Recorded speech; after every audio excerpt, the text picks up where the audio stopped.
आसतु आज जावा ढेंकानाल जिलार कामाख्या ब्लॉक अंतर्गत बड़सुआल ग्राम पंचायत हाटुआर स्थित रामेल नदी मध्य कपिलेश्वर देव दर्शन निमंते आसतु जानिबा कौन रही यार रहस्य एवं कौन रही यार किंवदंती।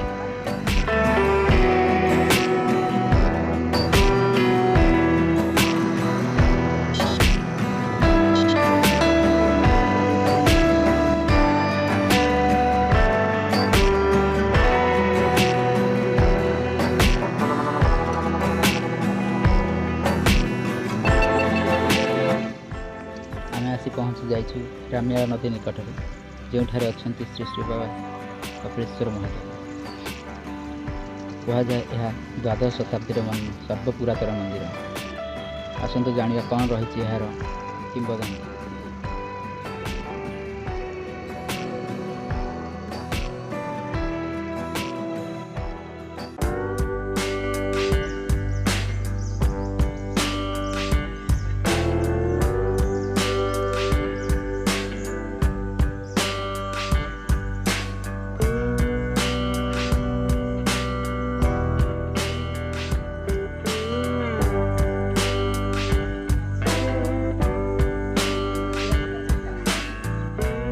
यह हूँ बाबा कपिलेश्वर महादेव मुख्य मंदिर।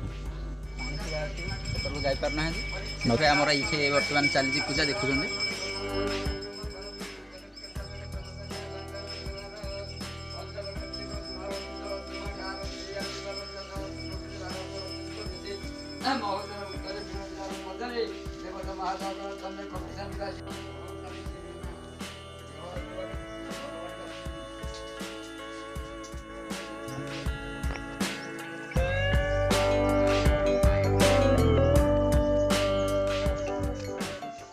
मंदिर को जावाई रास्ता दे पड़े।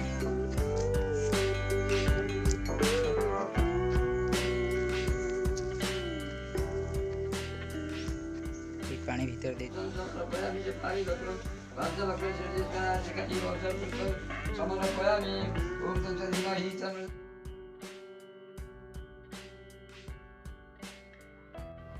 आसतु पूजकों ठार पचारे बुझा कौन रही सर्वपुरातन द्वादश शताब्दी मंदिर रहस्य एवं किंवदंती विषय। ओम नमो शिवाय। देवदेव महादेव कपिलेश्वर हाटुआरी विजयस्थली ठाकुर भगवान शंकर भगवान आंकर ना हूँ कपिलेश्वर महादेव। आम घर हूँ हाटुआरी। मो ना हूँ सनातन पंडा। मु आज की कपिलेश्वर महादेव को पूजा करनी 70 वर्ष है। आम प्रभुंकर विभव आम जहाँ शुणी आसु पूर्वर ठाकुर मंदिर पुरातन मंदिर नष्ट हो जाता नूतन कराला बेले से मंदिर भीतर संकेत बाहर जोड़िए खड़ग आउ जो कथा मान बाहर से कथा आम पढ़ी शुणीचु है आपन का प्रकाश कर। राम नाल बोली गोटे नाल थिला। नाल कूल गोटे अर्जुन गछ थिला। अर्जुन गछ मूल गोटे गिल नटी थिला। से गिल नटी भितर आम शंकर भगवान अवतार करते से केमी जना पड़ा कोरियापाड़ निवासी महाजन घर गोटे दुहालिया गाईटी थी गोटे छड़ाटे जन्म कला। जन्म कर से क्षीरटा से जमी 10 मान क्षीर कि 15 मान क्षीर दब से अनाचार बाहर पड़ा। तेणु महाजन गौड़ को कहले जे गाई की सब दृष्टि रखी से गाई देला 21 गलापर 3 दिन पर्यटन सकाल बाछुरी फिटा है से गाई आ क्षीर देला ना गौड़ उपर माड़ है। तार दिन गौड़ गाई की जगी रखा से दिन भी से क्षीर देला ना कुआड़े गाई गला से कहीपारा ना से दिन घर पोटा जल दिहला डोला करला। तार दिन से गाई पछे पछे चलला जमी गाई फिटाई से गाई सीधा बाटे बाटे बाटे बाटे सीधा आसला गिल नटी सिंगरे टेकी देकी भितर पशिगला। गौड़ ता पछे दौड़ के आसी से देखला गाई कुआड़े गला देखला बाली उपर मोड़ा पड़ी नटी भितर को से नटी भीतर गौड़ ता ठेंगारे नटी टेकी देला देखला गाई चारि हाथ मारी ठिया मन को क्षीर सबुची ये गोटे कला पत्थर अच्छी जाकि शांत कहवा बाबू मत मारिया बाड़ुच कौन एमती तुम गाईर गुण से एमती करुचे चार जीवा चार देखा से आसिक देखा देखिए प्रकृत घटना सब से बेलू ये जगन्नाथ गुरु गोटे मौजा ताकू कहती तलगढ़ से गोटे रजा थे इटा रजा खबरटा गला रजा आसी बेटिया काठिया लगे से नटी फटी निकई से ठाकुर को ସଫାସୁତୁରା କରି ଦେଉଳ ତୋଳି ଠାକୁରଙ୍କୁ ବସେଇବେ। ସେଇ ଦିନଠୁ ଠାକୁରଙ୍କର କପିଳେଶ୍ୱର ମହାଦେବଙ୍କର ପୂଜା ଚାଲିଛି। ମୁଁ ଆସିକି 60 ବର୍ଷ ହେଲା ଠାକୁରଙ୍କ ପୂଜା କରୁଛି। ମଝିରେ ଦେଉଳ ଗଛରେ ଦେଉଳରେ ଗୋଟିଏ ଜାମୁ ଗଛ ଉଠିଥିଲା। ସେ ଜାମୁ ଗଛ ନଷ୍ଟ ହୋଇ ପଥର 5-7 ଖଣ୍ଡ ଖସି ପଡ଼ିଥିଲା। ତାପରେ କିଛି ଦିନ ପରେ ଆମର ଏକରେ ହରିଜନ ଲୋକମାନେ ଗଣ୍ଡଗୋଳ କଲେ ମନ୍ଦିର ପଶିବା ପାଇଁ। ଗଣ୍ଡଗୋଳ କରିବା ସମୟ ପରେ କିଛି ଦିନ ପରେ ଦେଉଳର ନୀଳଚକ୍ର ମନ୍ଦିରଠୁ ଉଡ଼ି ଯାଇକରି ତାଙ୍କର ଅଛି 2 ବାଟି ସମ୍ପତ୍ତି। ସେ 2 ବାଟି ସମ୍ପତ୍ତି ମଝି ହୁଡ଼ାରେ ଖସି ପଡ଼ିଲେ। ଚାରିଆଡ଼େ ଦେଖାଲା ଦେଉଳ ଖସି ପଡ଼ିଛି, କୁଆଡ଼େ ଗଲା। ୟା ଭିତରେ ବ୍ରାହ୍ମଣମାନେ ଠାକୁରର ବାଟିଏ ଜମି ଥିଲା।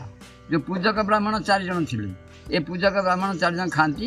ସେ ଜମିକ ଦଖଲ କରନ୍ତି, ଚାଷ କରନ୍ତି। ସେ ଠାକୁରର ବିଲ ସେ ଖାଆନ୍ତି। ସେ ଠାକୁରଙ୍କ ବିଲ ପାଖରେ ଏ ଯେଉଁ ରଜା ଥିଲେ ମନ୍ଦିର ତିଆରି କରିଥିଲେ ତାଙ୍କର ଦାସୀପୁତ୍ର ଥିଲେ। ତାଙ୍କୁ ଏଠି ଜମି 10 ଏକର କି 12 ଏକର ଦିଆହେଇଥିଲା। ସେ ଜମି ହୁଡ଼ା ଲାଗି ଗଣ୍ଡଗୋଳ କଲେ ଯେ ତମେ ଆମ ଜମି ମାଡ଼ି ଯାଉଛ। ଠାକୁରର ପୂଜାରୀଙ୍କ ସାଙ୍ଗରେ ମାଡ଼ଗୋଳ କରି ଗଣ୍ଡଗୋଳ କରି କଳିକଜିଆ କଲେ, ମାରପିଟ ବି କଲେ, ଘର ଦ୍ୱାରା ପୋଡ଼ିବାକୁ ଲାଗିଲେ, ଜଗି ବସିଲେ। ସେ ପୂଜକ ଆସି ଠାକୁରଙ୍କ ତ୍ରାହି ପଡ଼ି ଘରଠୁ ଦେବତା ସେତେବେଳେ କପିଳେଶ୍ୱର ମହାଦେବଙ୍କ ଦେବତାଙ୍କର ରାଣୀ ସାହେବ ଥିଲେ କମିଟି ମେମ୍ବର। ସେ ତାଙ୍କର ଦାୟିତ୍ୱ ହାନି ଲାଭ ଭଲ ମନ୍ଦ ସେ ବୁଝନ୍ତି। ଇଏ ତାଙ୍କରି ପାଖରେ ଦୁଃଖ ଜଣାକୁ ଯାଉଥିଲେ। ଗଲାବେଳକୁ ବାଟିଲେ ଏମିତି ଝଡ଼ ତୋଫାନ ମେଘ ବର୍ଷା ଘଡ଼ିକି ଘାଟି ହେଲା। ସେ ଆଉ ଯାଇପାରିଲେନି, ଗୋଟେ ଗଛ ମୂଳେ ରହିଗଲେ। ସକାଳ ବେଳକୁ ମନ୍ଦିରର ନୀଳଚକ୍ର ସେ ଉଡ଼ି ଯାଇକି ସେ ବିଲର ମଧ୍ୟସ୍ଥି ସ୍ଥଳରେ ପଡ଼ିଗଲେ। ଯଦି ପଡ଼ିଗଲେ ଲୋକ ଜାଣିଲେ। ସକାଳୁ ଜଗନ୍ନାଥପୁର ଲୋକ ସବୁ ନଦୀକି ଗାଧୋଇ ଆସିଲେ, ପାଣି ନେବାକୁ ଆସିଲେ, ଝାଡ଼ ଠାକୁରର ପଥର କ'ଣ ଭାଙ୍ଗି ଯାଇଛି। ସେଠି ସେମାନେ ଆସି ଦେଖିବାକୁ ଠାକୁରଙ୍କର ମନ୍ଦିର ପଥର ଖସି ଯାଇଛି। ପ୍ରାୟ 100-150 ଖଣ୍ଡେ ପଥର ତଳକୁ ଖସି ପଡ଼ିଛି। ତା ପାଖରେ ଯେଉଁ ଋଷଘର ଥିଲା, ପାର୍ବତୀ ମାଙ୍କ ମନ୍ଦିର ଥିଲା, ବେଢ଼ା ଥିଲା, ଇଏ ସବୁ ନଷ୍ଟ ହେଇକି ତଳେ ଖସି ପଡ଼ିଛି। କୁଆଡ଼େ ଗଲେ କ'ଣ ହେଲା ହେଇକା ବଡ଼ଶୁଆଳ ଗ୍ରାମରୁ ହାଟୁଆଲି ବାଟେ ବଡ଼ଶୁଆଳ ଗ୍ରାମରୁ ଲୋକ ଜଗନ୍ନାଥ ଦର୍ଶନ କରି ଆସିବାକୁ ସେ ଦେଖିଲେ ଯେ ସେ କ'ଣ ବାଟର ଖଣ୍ଡେ ପଥର ଦିଶୁଛି। ଏ ବାଟରେ ଆମେ ସବୁଦିନ ଯାଉଛୁ, କହୁଛନ୍ତି ଦେଖିଲୁ କିଛି ନାହିଁ, ପଥର ଖଣ୍ଡେ କ'ଣ। ସେଠି ତାକୁ ଆଡ଼େଇକି ହାତରେ ଦେଖିଲୁ ଯେ ଏଇ କପିଳେଶ୍ୱରଙ୍କ ପଥର ଭଳିଆ ସେ ଦିଶିଲା। ଯେଉଁ ମନ୍ଦିର ଯେଉଁ ପଥର ତିଆରିଛି ସେଇ ମନ୍ଦିର ପଥର ଭଳିଆ ଦିଶିଲା। ସେଠୁ ସେ ଆସି ପ୍ରକଟ କଲେ ଯେ ଏଇଠି ଠାକୁର ଏଇ ନୀଳଚକ୍ର ବୋଧେ ସେଇଠି ପଡ଼ିଯାଇଛି। ସେଠୁ ହାଲ୍ଲା ହେଇଗଲା ଯେ ବ୍ରାହ୍ମଣକୁ ଯାଇକି ବାଡ଼ିବାକୁ ପାଇକ ହେଉଥିଲେ। ତାଙ୍କ ଭିତରେ କଳିକଜିଆ ସୃଷ୍ଟି ହେଲା, ହରିଜନମାନେ ଗଣ୍ଡଗୋଳ କଲେ। ଏମିତି ଠାକୁର ପ୍ରତିଜ୍ଞା ଦେଖି ସେଠି ପଡ଼ିଯାଇଛି। ତାକୁ ଚାରିପାଖେ ଯେତେ ଖୋଳିଲେ ସେ ତଳକୁ ଆସ୍ତେ ଆସ୍ତେ ପଶି ଗଲା। ସେ ହେଲା ସେ ନୀଳଚକ୍ର ସେଇଠି ରହିଛି। ଏ ଦେଉଳ ଭଙ୍ଗା ଦେଉଳ ରହିଲା, କାଳକ୍ରମେ ରହିଲା। ଏମିତି ୟାକୁ ଆଉ କେହି ଠିକ୍ କରେନି। କିଛି ନାହିଁ। ବାହାରେ ରୋଷେଇ କରିକି ଠାକୁରଙ୍କୁ ପୂଜାପାଠ କରେଇଲେ। ବାହାରେ ଘର ବଖରେ କରିକି ମା ପାର୍ବତୀଙ୍କ ମୂର୍ତ୍ତି ଆଉ ଗଣେଶ ମୂର୍ତ୍ତି ରଖିକି ପୂଜାପାଠ କରିଲେ। ସେମାନେ ସେ ରଜାଘର ଗଙ୍ଗବଶ ହେଇଥିଲେ। ସେ ତ ବହୁତ ବର୍ଷ କାଳ କଥା ଆମେ କହିପାରିବୁନି ନା। ଖାଲି ଯାହା ଆମେ ଆସ୍ତେ ଆସ୍ତେ କିମ୍ବଦନ୍ତୀ ଠାକୁର ଶୁଣି ଆସୁଛୁ। ଆମ ଜେଜେବାପା କହୁଥିଲେ, ଏଠୁ ଆମ ବାପା ଶୁଣିଲେ, ଆମ ବାପା କହୁଥିଲେ, ଏଠୁ ଆମେ ଶୁଣିଲୁ, ଆମେ ବି କହୁଛୁ, ଆମେ ଛୁଆ ପିଲା ଶୁଣୁଥିଲୁ।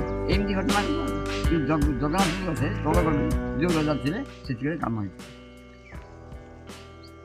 ପିପଳା ରଗଡ଼ାରୁ ପଥର ଆସିକି କାମ ହେଇଥିଲା ବୋଲି ସେମାନେ କହନ୍ତି। ପିପଳା ମୁଁ କିନ୍ତୁ କହିପାରିବି କୋଉ ଅମଳ ହେଇଥିବ ସେଟା ମୁଁ ସର୍ବପୁରାତନ ମୋ ଜେଜେବାପା ବି କହିପାରିବିନି। ମୁଁ ମୋ ଜେଜେବାପାଙ୍କୁ ଦେଖିଛି, ତାଙ୍କୁ ବି ସେ କହିଲେ ଆମେ କହିପାରୁନି ମନ୍ଦିର କେବେ ତିଆରି ହେଇଥିଲା, କିନ୍ତୁ ସମସ୍ତେ କହନ୍ତି ଏଇଆକୁ ଏଇଆ ଆମେ ଶୁଣିଛୁ, ଆମେ ଦେଖିଛୁ। ଦେବୋତ୍ତର ଅଫିସର ଟିକେ ଆସିଥିଲେ, ଶଙ୍କର କେପି ସିଂ ଅମଳରେ ସେ ଠାକୁର ପରିଦର୍ଶନ କରି ଆସିଥିଲେ। ଯଦି ପରିଦର୍ଶନ କରି ଆସିଥିଲେ ସେ ଦେଖିଲେ ଦେଉଳ ଭଙ୍ଗା ଦେଉଳ ଏମିତି ହେଇଛି, ଏଠି ପୂଜାପାଠ ସୁବିଧା ହେଇପାରୁନି, ଲୋକେ ଭୟ କରି ଡରିକି କେହି ଯାଉନାହାନ୍ତି, କିନ୍ତୁ କ'ଣ କାଳେ ଯଦି ଅସୁବିଧା ହେଉଛି ତାକୁ ମନ୍ଦିରରେ ଅଲଗା କରିବା ପାଇଁ ଚେଷ୍ଟା କଲେ, କିନ୍ତୁ ଏଇଟା ହେଇପାରିଲା ନାହିଁ।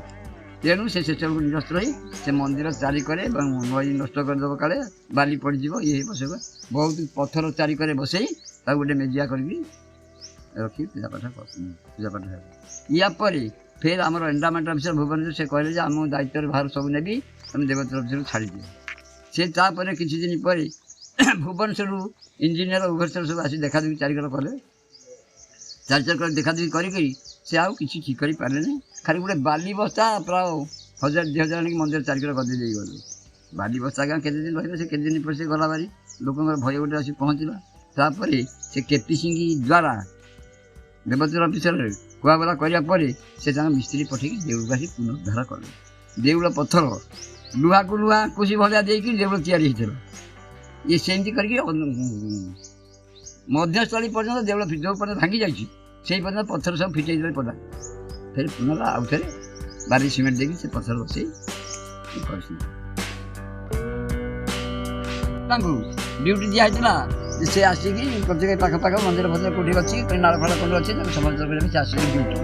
ସେ ଡ୍ୟୁଟି ଆସିଲେ ସେଇ କଥା ଶୁଣିଲେ ଯେ ଦେଉଳର ମୁଣ୍ଡ ନାହିଁ କୁଆଡ଼େ ଗଲା ତାଙ୍କୁ ସବୁ କୁହାହେଲା ସେ ସେଇଠି ଆମ ପଡ଼ିଛନ୍ତି। ସେ ପିଲାମାନେ ତାଙ୍କୁ ଡାକିକିରି ତାକୁ ଖୋଳାଖୋଳି କରିକି ସେ ଧରିକି ବାହାର କଲେ। ବାହାର କରି ସେ ବାହାର କରିପାରିଲେନି। ମୁଣ୍ଡ ହାତ ଖୋଲିଲେ ତଥାପି ବାହାରିଲାନି। ନୀଳଚକ୍ର ଭିତରେ ରହିଲେ ଦଧି ନଉଥିଲେ ଛିଡ଼ି ପଡ଼ିଲା। ତାକୁ ସେ ଆଣିକି ଥୋଇ ଦେଇଛନ୍ତି ଥୁଆ ହେଇଛି ଅଛି। ସେଇଆକୁ ଫେରେ ନୂଆ ମନ୍ଦିର ତିଆରି ହେଲେ ବସା ହେଲା ଏଇଟା ଏଇ ପୂଜା। ସେ ନୂଆ କିଛି କରିନି, ଯାହା ପୁରୁଣା ଥିଲା ସେ ସେଇଆ କରିଛନ୍ତି। ୟା ଭିତରେ 3 ଥର ଦେବତାର ଅଫିସର ଏଣ୍ଡାମେଣ୍ଟ ଅଫିସର ସେ ଆସିଲେନି ମନ୍ଦିର ଠିକ୍ ଗୋଟେ ରାସ୍ତା କରିବା ପାଇଁ। ସେ ହେଉନାହିଁ କି କିଛି କରୁନାହିଁ। ଏଇ ଗଲା ବର୍ଷ ମଧ୍ୟ ସେମାନେ ଆସିଥିଲେ ମନ୍ଦିର ଚାରିକଡ଼ କରିବା ପାଇଁ। ମନ୍ଦିର ଠାକୁରର ଜାଗା ଯେତେବେଳେ ସେ ଗୋଟେ ବେଢ଼ା କରି ସାରିଲା ପରେ ସେ ମନ୍ଦିରକୁ କାମ ହେବାକୁ ଆସିଥିଲା। କ'ଣ ଗୋଟେ ପଡ଼ିଆ ହେବ, ଠାକୁରଙ୍କ ଚାରିପାଖେ ଗୋଟେ ଚିଲ୍ପାଇ ହେବ, ଯେ ଠାକୁର 12 ମାସ ଯାକ ପୂଜା ହେଇପାରିବେ। ଯେଉଁ ଦେଉଳ ଦିନ ଭାଙ୍ଗିଲାଣି ସେଦିନଠୁ ଆଷାଢ଼ ମାସରେ ନଈ ବଢ଼ିଲେ ଆଉ ମନ୍ଦିରକୁ ଯାଇ ହେଉନାହିଁ। ଆମେ ପୂଜକମାନେ ସେ ମନ୍ଦିର ଠାକୁର ନାଗ ଆଣି ବାହାରେ ରଖି ରୋଷେଇ ଘର ପାଖରେ ଗୋଟେ ଚାଳ ଘର କରି ସେ ମନ୍ଦିର ରଖି ତାଙ୍କୁ ପୂଜା କରୁଥିଲେ। ସେ ଏବେ କାଳକ୍ରମେ କୋଠାଘର ହେଇଗଲାଣି, କିନ୍ତୁ ସେଠିକି ଏଇ 4 ମାସରେ ଯିବାଟା ସୁବିଧା ହେଇପାରୁନାହିଁ। ଯାତ୍ରୀ ପାଣିରେ ଯାଇପାରୁନାହାନ୍ତି, ତାର ସୁବିଧା ବି କେହି କରୁନାହାନ୍ତି। ଆପଣଙ୍କୁ ବିରୋଧ କରୁଛି, ଯାହାକରି କେହି ଯଦି ଦାୟିତ୍ୱ କିଛି ନେଇପାରନ୍ତେ ତାହେଲେ ପ୍ରଭୁଙ୍କର ଆଉ ଯାତ୍ରୀଙ୍କର ମଙ୍ଗଳ ହୁଅନ୍ତା।